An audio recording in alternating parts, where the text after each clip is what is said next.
Welcome to In Tune. I'm your co-host, Matt Rector, an aspiring luthier from Baltimore, Maryland. And I'm your other co-host, Ethan Morset, a music producer and founder of Blue Haven Music based in Minnesota. Our goal is to provide value to enterprising musicians, artists, and craftspeople by sharing our conversations and the lessons we've learned along the way. If you like our content, help us out by following us and giving us a positive rating on whatever platform you listen to podcasts. Tune in for new episodes on the first and third Wednesday of each month.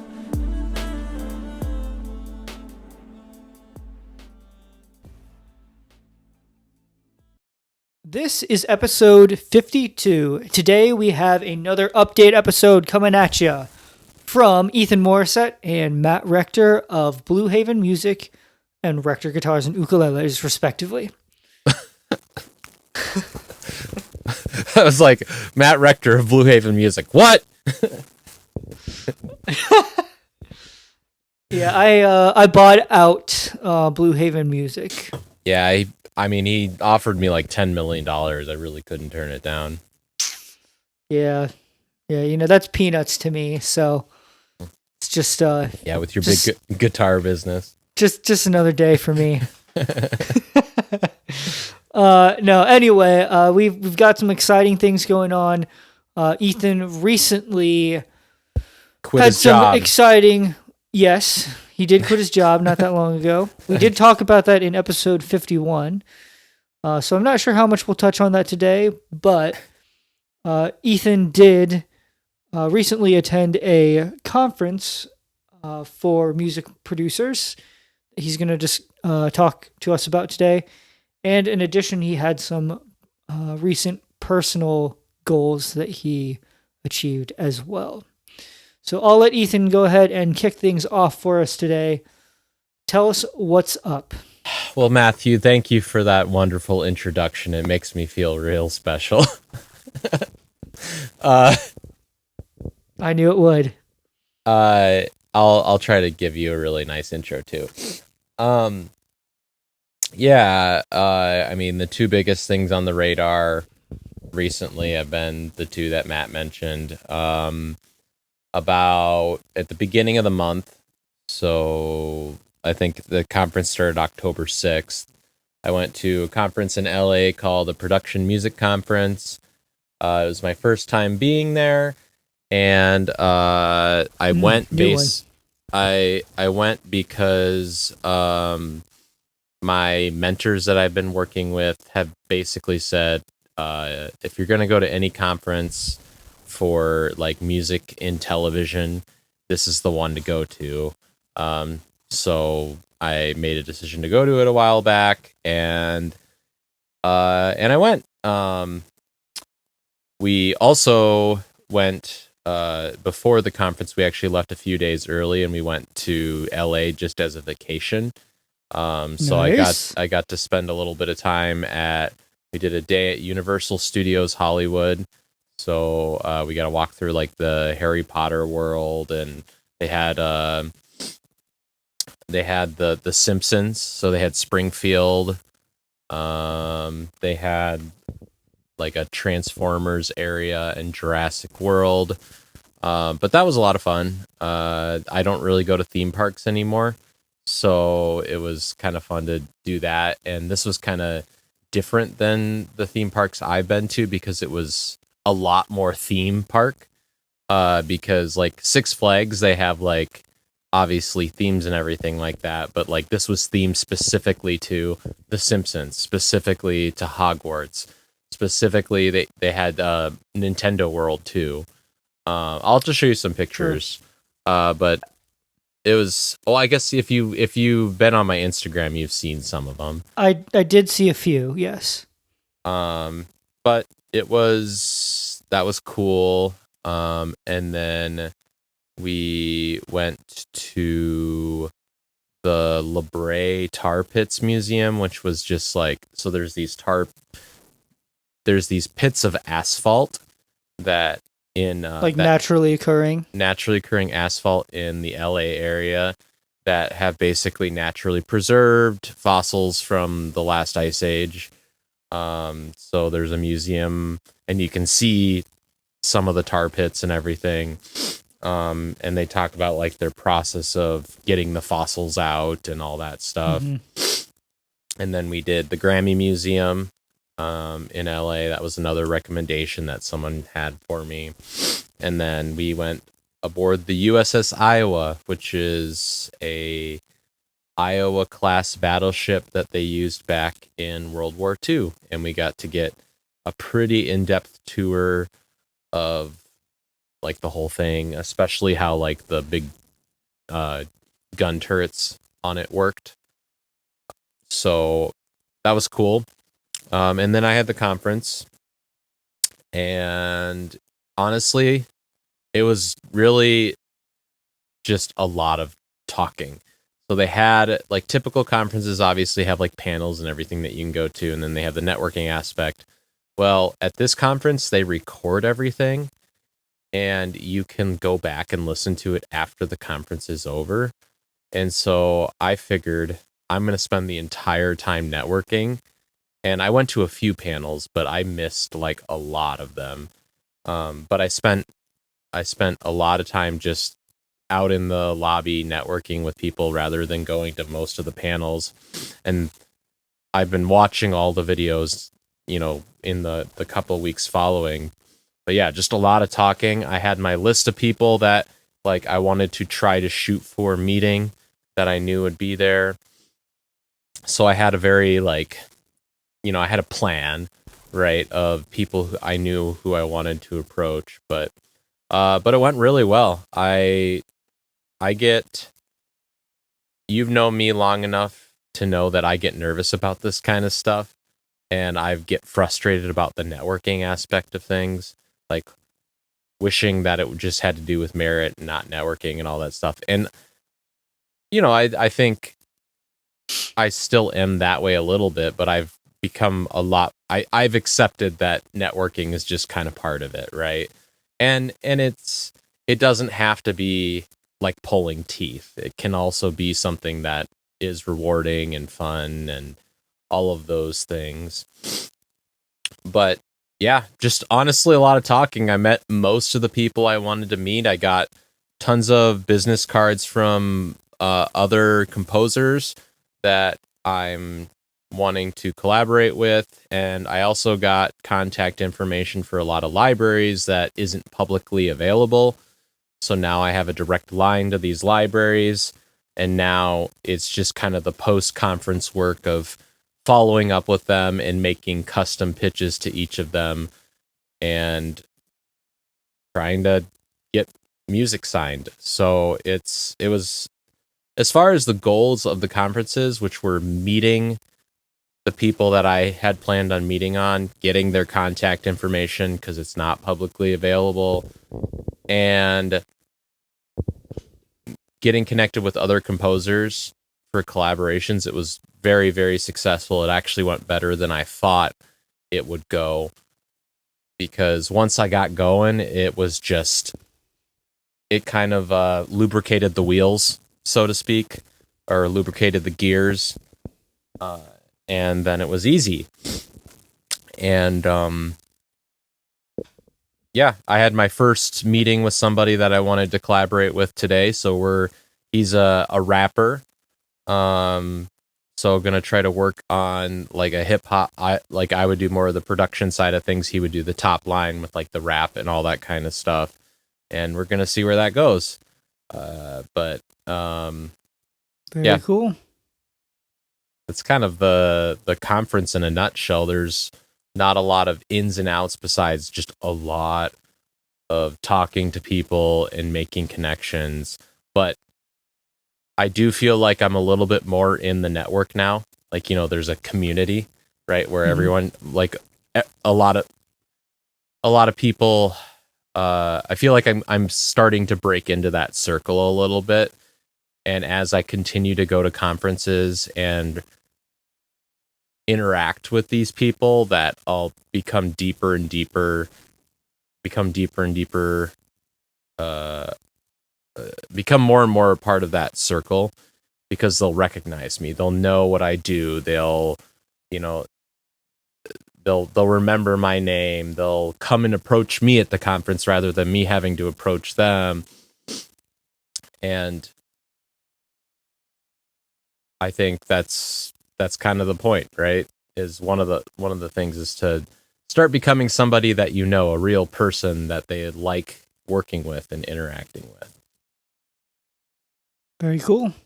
It's exciting stuff. It is. It is. And I got another conference coming up. So watch out, LA. I'm coming back. When's your next one? It's in early November. So it's kind of just bam close. bam. Yeah. Yeah, this is a busy season for me. There's a lot of big things happening in this, like within like a month and a half time frame. But yeah, this one's not as big of a deal. Like, it's still going to be good. It's still going to be a great networking opportunity. But this is the one that I went to last year, so I know kind of how it operates, and I'm going to know more people this year, and there's going to be people who come back that I'll recognize. But there's also going to be people from this last conference I went to that are going to be at this conference. So it'll be a lot, I think, lower pressure. So I'm not quite as worried about it. I think it'll be good. But yeah. Nice. Other than that, the life thing you were talking about is I ran a marathon yesterday. I've been training for it for quite a while. I've never talked about it on the podcast, but just one of those things that for me, I kind of always wanted to do it, but I didn't really have anyone who wanted to do it with me, right? And running 26 miles by yourself, like, sucks pretty bad. So having someone to do it with you just makes it easier. And my cousin and I decided to do it together. And yesterday was the marathon. I did not get first place, but I survived and I finished without injury or really stopping. We went the whole way, but it was fun. It was hard, but it was fun, and it's cool to say now that I've completed a marathon. That is very cool. Super cool. Well, that's all for me, really. I mean, it's the conference and the marathon.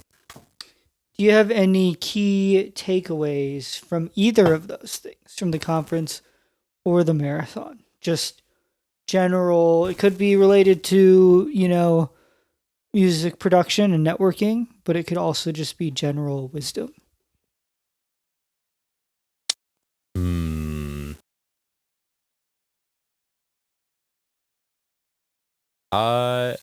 I think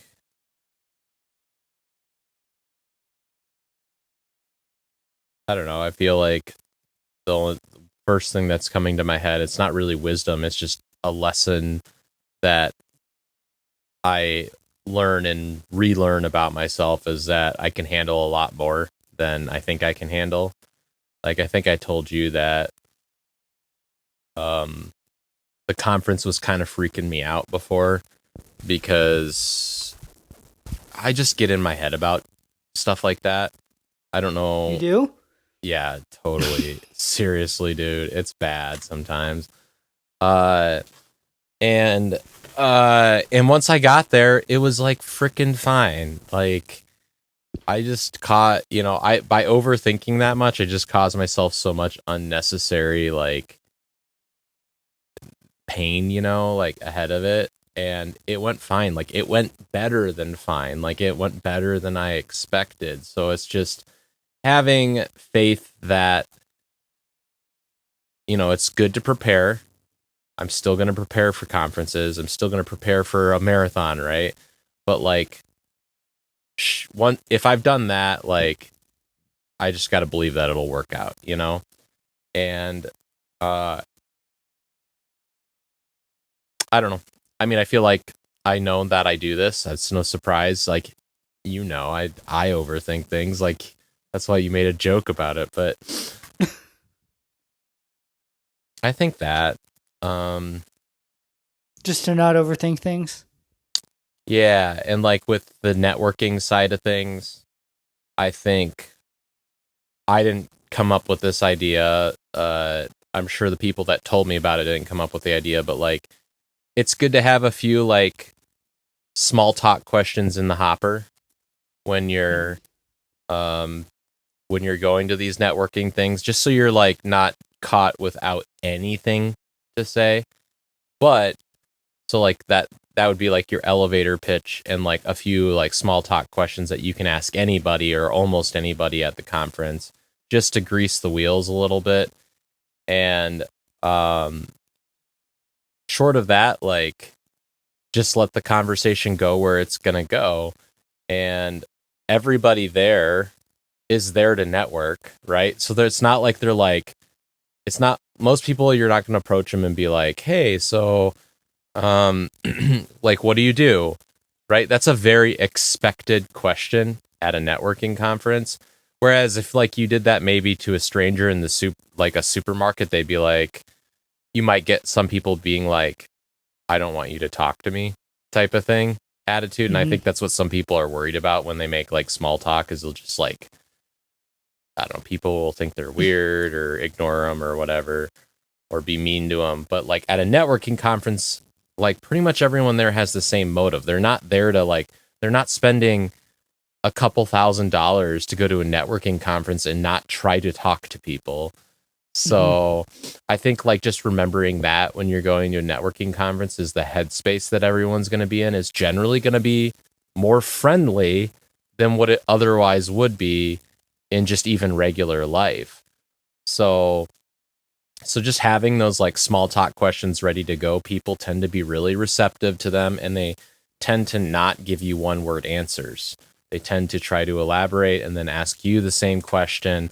So it's easier because the mentality that everybody has going into it is, hey, I'm here to network. You know, I'm here to learn from others. I'm here to connect. So, I mean, preparing in that way is good, like having a few questions, but other than that, let it be organic, right? That's what people really want. And as far as the marathon, and I'm going to drop some serious wisdom on you right now because it applies to life too. Uh, I think, I don't know, I think it's easy to come across obstacles that discourage you and uh, slow you down. And I think there's just sometimes like what I just need to tell myself is just keep going. Or uh, in the case of like running a marathon, focus on 1 mile at a time, right?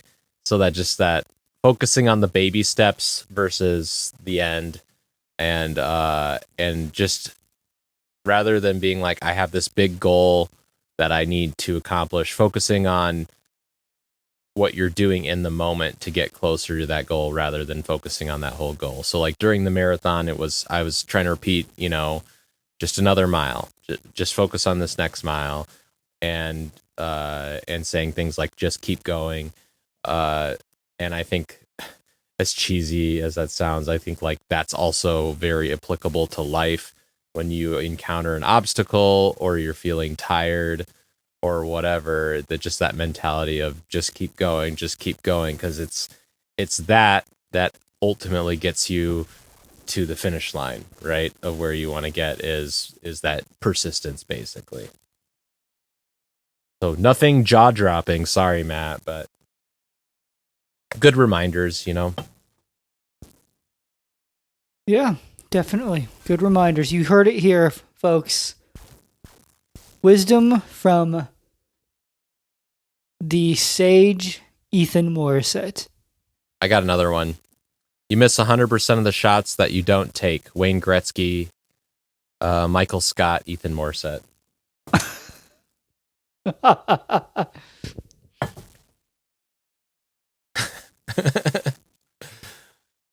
Gotta love it.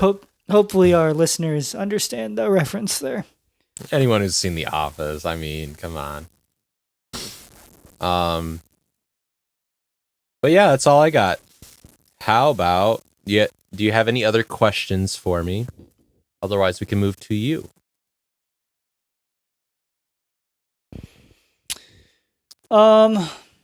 I guess my last question to you, Ethan, would be, what's it like being so wise? It's very thought provoking. It's nice. I like it. Um, it's humbling too. To be so wise. Mm, Yeah, interesting. I really.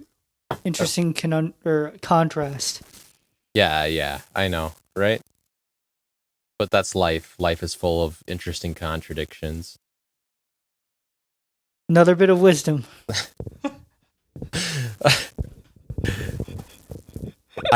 I have another thing I know I was gonna say, but I was not gonna say it. What? Should Well, I now say you it? have to. Well, I was gonna say, for example, like you're a man with long hair. There you go. Yeah, there it is. Sorry, sometimes I can't control my thoughts. It's okay. I'll remember that. For when I visit next and we go on the Appalachian Trail and you leave me to die, strapped to a tree for a bear to eat me. I don't know. I think you would outrun me now. Now that you've been running marathons. Yeah, Or a but marathon. if you just beat me over the head with like a branch when I'm not expecting it, then running doesn't matter. So that probably would be your strategy. I'm not going to divulge those plans here on this podcast. Or you could put bacon in like my sleeping bag or something like that. Yeah, that's what I'm going to do. I'll set up my tent. You'll be like on one side, like, why are you setting your tent up so far away? Don't worry about it. You stay over on that side. Why does my sleeping bag smell like bacon? You stay over there. I'm going to be over on this side. I just want a little peace and quiet, some tranquility. I want to get away from the bacon stink. All right. Well, let's talk about you now then. What's going on with Matthew Rector and Rector Guitars? Nothing good. Uh-oh. No, I'm just kidding. I'm kidding. I see some ukulele bodies in the background there. Yeah, I do have a couple instruments in the works. Actually, I've got a whole bunch of instruments in the works. I've primarily been spending a lot of my time gearing up to do a batch of a few instruments. So, I'm trying to sort of standardize some, kind of at least somewhat standardize some designs and features. Mm-hmm. I think it's important to have cohesiveness to your designs and sort of a distinct design language so that your instruments are recognizable. And one of the things when you're starting out is you're kind of experimenting with that. And so of course it's always going to evolve. But I'm trying to sort of come up with some, I guess, more standardized features for my instruments. Sure. Actually, these ones that are in the background, some of these have been sitting for a while. Some of them have been kind of experiments that I maybe wasn't super happy with.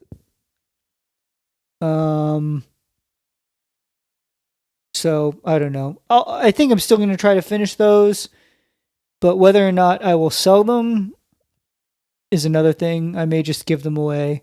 They'll still be functional instruments, and I think they'll still sound nice and play nice. But I also have to do things to a certain quality level that I'm satisfied with, before I'm gonna sell it, I guess, as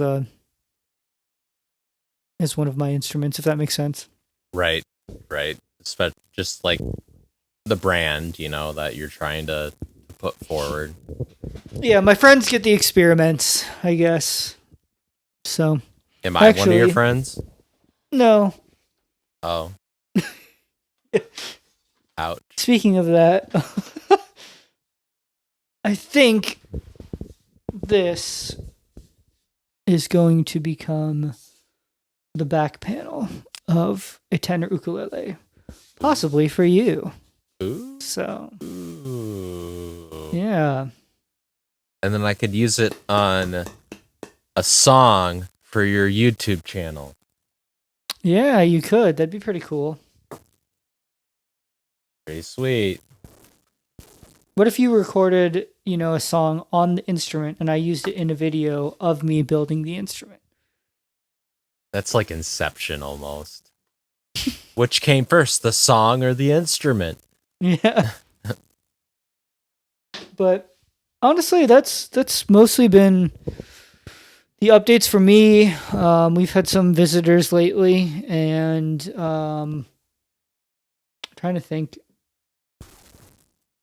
My wife's brother and his wife and their 2 children came and visited for about a week. Oh. And I feel like That there's was some other last trip. week? Yes. And I feel like there's some other trip that I took that I can't even remember right now. I don't know if that would have happened before then. We took a trip to Ohio. I don't know if I talked about that on the podcast. I don't know if you did either. But that was a while ago. That was like end of August, early September. It's been a while-ish since we recorded, but I don't remember exactly when. The last time we recorded, I think, would have been in September. I think. Early September. So I'd probably just gotten back from that. So I've been busy with that stuff. But otherwise, nothing too crazy. Just have some instruments in the works, and hopefully you'll be seeing more of that. By tomorrow. Something. I am going to be trying to post some more on social media, so we'll see how that goes. That's one of my goals right now, especially as I'm, working through building some of these instruments. I just need to be better about documenting what I'm doing and just putting that stuff out there. I think it can be like, not that I'm obviously no expert, because I'm been consistently plateauing at like 10 likes a post, which I'll take it, but I feel like batching is really helpful, like batching and scheduling them. Otherwise, yeah, it just gets, unless you're the type of person that's a lot more spontaneous and you can come up with that content, that works too, but I just find that it's less intrusive on the process if you just kind of batch it up and be like, okay, I'm really going to focus on what I'm doing right now and try to come up. Like, I have a spreadsheet of just a bunch of Instagram ideas that I might do, and some can be more simple or more involved than others. I don't know. Or maybe it's just for you. Maybe you don't necessarily do it spontaneously, but you kind of archive moments, right? And then you retroactively go back and be like, here's a build that I worked on back in this state, All you need to do in the moment is take pictures, right? And note that that's what that was. But I don't know. I feel like it's just it's all about doing your reps and learning what works, right? Like, and learning what people are interested in and that kind of stuff. Yeah, I have a few scheduled out. How far in advance can you schedule on your Instagram? I believe, I don't know for sure. I believe it's about a month, because I think I clock out. Like, I usually post. I know there is I know there is a cutoff, and I think it's about a month out. From what I can tell, based on just doing a Google search, it's supposed to be 75 days out. Up to 75 days. So like Really? A little more than 2 months. But for some reason, it's appearing like on mine, I'm restricted to a week. And I don't know why. Is your Instagram set up as a business account or a creator account? I don't know how to check now that it's set up. Um, I don't think it should actually matter. I think both are the same. You have to have a business or creator account to schedule content. Personal accounts can't schedule content. But yeah, so I don't know how a to while check at ago, this I got point. locked out of my Instagram. Yeah. And I don't know if I've talked about this on the podcast before, but Instagram, if you're listening, to be frank, that was BS. They basically said that I had given access of my account to a third party to gain more likes or followers, which was 100% not true. And they gave me no way to possibly contact them. I reached out via email, or via however they recommend contacting them, basically every other day for 2 months and got not a single response. And in addition to that,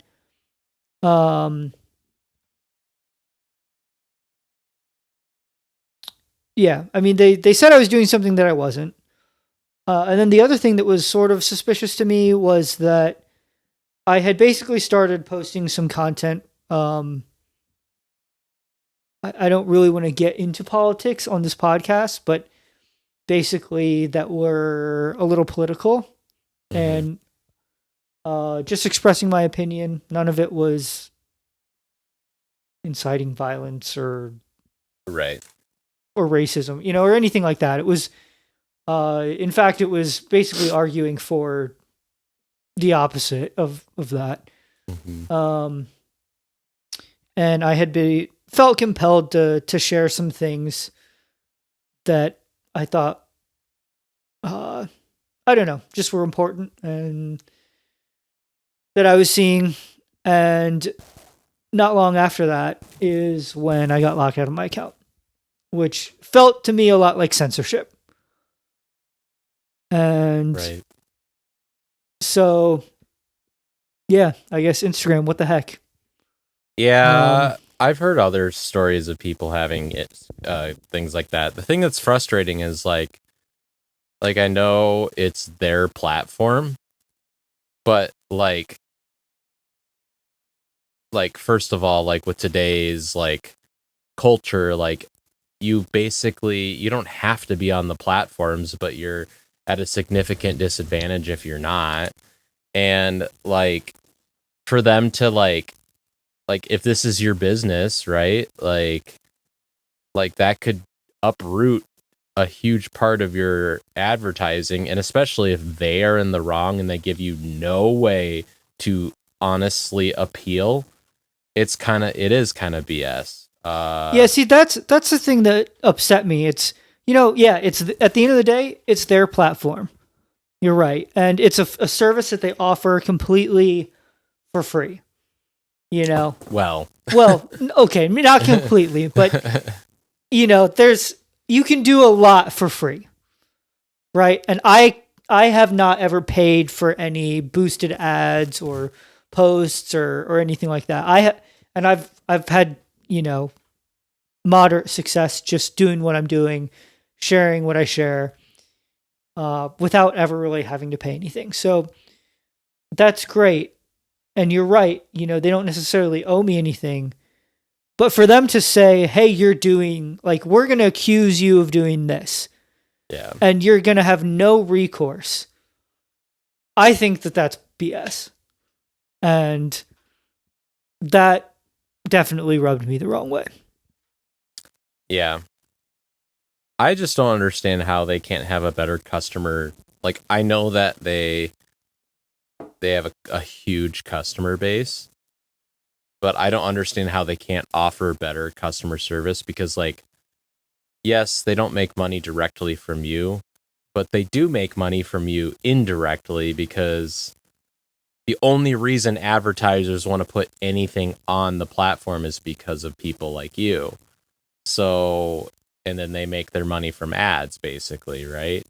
Um and I'm sure maybe they have other revenue streams, but mainly ads, I'm guessing. and that's why it's free. But it's just kind of mistreatment of your customer base, right? Like, and I don't know. I just, when you do that, it just makes you, it obviously would rub you the wrong way. It'd rub me the wrong way. If I feel like I'm being mistreated unfairly by a platform. So I don't know. Are they within their right to do it? Probably, yeah. But it's also still crappy, right? Mm-hmm. I think I don't understand that why they don't have a better way of contacting them. Like, especially the if thing was, especially if they take your account down, there should be a way to appeal it that is not a huge pain in the butt. well, and the thing for me was, it wasn't like, hey, we think you're doing this. It was, you're doing this. And then offering no proof.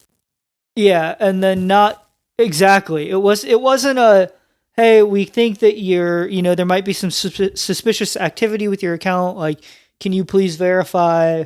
It wasn't like that. It was you are doing this even though I wasn't.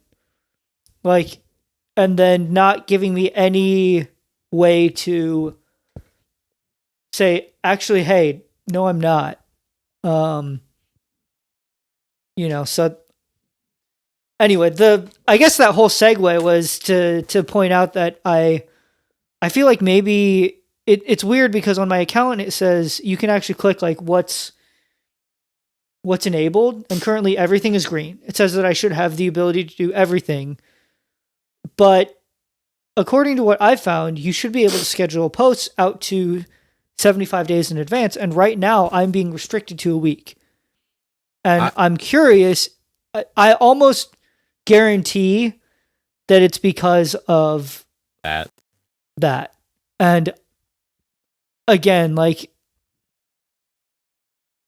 just kind of BS, if you ask me. Well, I definitely can't schedule up to 75 days. I can schedule up to 30 days. Oh, okay. Which is weird.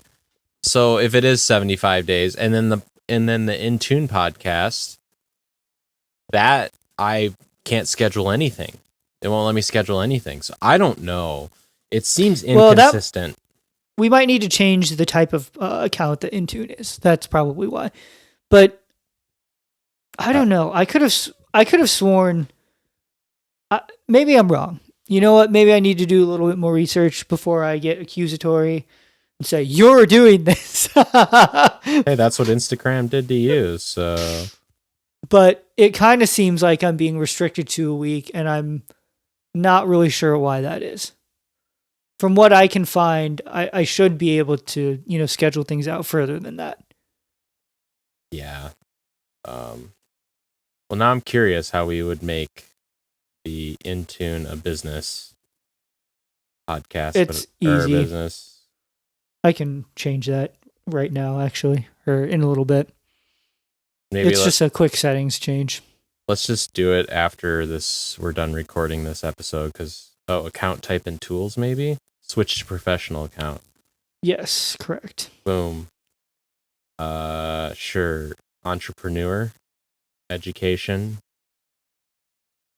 Did you do creator or business? I did professional account. But there's two types of professional accounts. There's creator accounts, and then there's business accounts. Let's just deal with this after we're off. Okay. But yeah. Anything else from Rector Guitars besides mistreatment from Instagram? No, I have to say I am pretty excited to be back building instruments. I took a little bit of a hiatus where I was focused on improving other woodworking skills, building furniture, learning other hand tool skills, and I've gotten more focused recently on getting back into, spending as much time as I can building instruments. So I've definitely, or at least repairing them. I've repaired a couple friends' instruments recently. I have a couple of my own personal projects that I'm fixing up. So I'm excited to just be working on instruments again. So that's pretty much it. I think that's all I really have for updates. Pretty sweet. Well, we're at about the 35 minutes, so we can probably wrap this one up. All right, guys, that is it for episode 52. Until next time, stay tuned.